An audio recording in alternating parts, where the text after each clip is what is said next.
ஒரு மகிழ்ச்சியான செய்தி. இதயம் நல்லெண்ணெயின் விலை லிட்டருக்கு ரூபாய் 105 குறைஞ்சிருக்கு. செப்டம்பர் 2023ல 1 லிட்டர் இதயம் நல்லெண்ணெயின் அதிகபட்ச விலை ரூபாய் 503. ஆனா இப்ப 1 லிட்டர் இதயம் நல்லெண்ணெயின் விலை ரூபாய் 398 மட்டும்தான் தமிழ்நாட்டுல. அப்ப இனிமே எல்லாரும் இதயம் நல்லெண்ணெய் வாங்கலாம் இல்ல? இலங்கை தமிழர் பிரச்சனையில் திமுக எம்பிக்கள் இரட்டை வேடம் போடுகிறார்கள். இதை பார்லியில் வெளிச்சம் போட்டு காட்டியுள்ளார் உள்துறை அமைச்சர் அமித்ஷா என தமிழக பாஜக தலைவர் அண்ணாமலை வீடியோ வெளியிட்டுள்ளார். So the proposed bill would significantly affect approximately 90,000 Sri Lankan Tamils currently living in India, most of whom have been residing in this country for nearly 3 decades or more.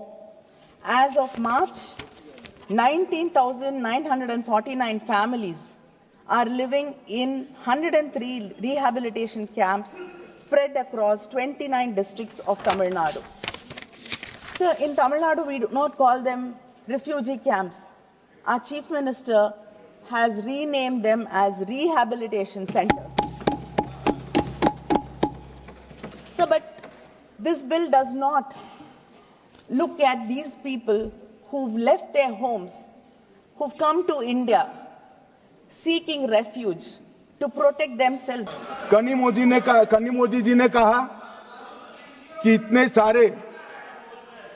इतने सारे तमिल शरणार्थी आए हैं, इसके लिए भारत सरकार की नीति क्या है? बहुत अच्छा मुद्दा मान्यवर, मेरा भी वो शरणार्थियों के लिए दिल इतना भी दुखता है जितना कनी मोदी का दुख। मगर उन्होंने कहा आपकी नीति क्या है? मैं नीति बताता हूं।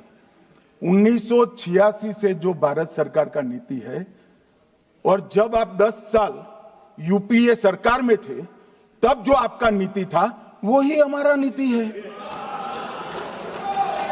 ये तो 74 से आए, अब 10 साल था, दयानिधि जी भी मंत्री थे, बालू जी भी मंत्री थे, कुछ नहीं किया।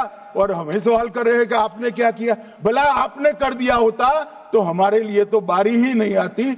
मान्यवर, तमिल शरणार्थियों की नीति में हमने फुल स्टॉप कॉमा का बदलाव नहीं किया है। जिस सरकार में डीएम के हिस्सेदार थी वही नीति को हमने जस का तस अपनाने का काम किया है। अगर कुछ बदलाव करना है तो मुझे देखना, हम सोचेंगे। मान्यवर, मुझे अब तक एडीएमके के सारे एमपी 4 बार मिले अलग अलग समस्या पर, एक में भी तमिल शरणार्थी का जिक्र नहीं। और कहते हैं डू समथिंग। भाई आप तो कहते हैं ना, हमने तो आपकी नीति पर चले, हम माने ये सच्ची होगी। अभी भी आप दीजिए, हम सोचेंगे इस पर। मगर आपने रॉन्ग किया है, एक्सेप्ट करते हो ना? आपने रॉन्ग किया वो तो स्वीकार कर लिया, चलो अच्छी बात है।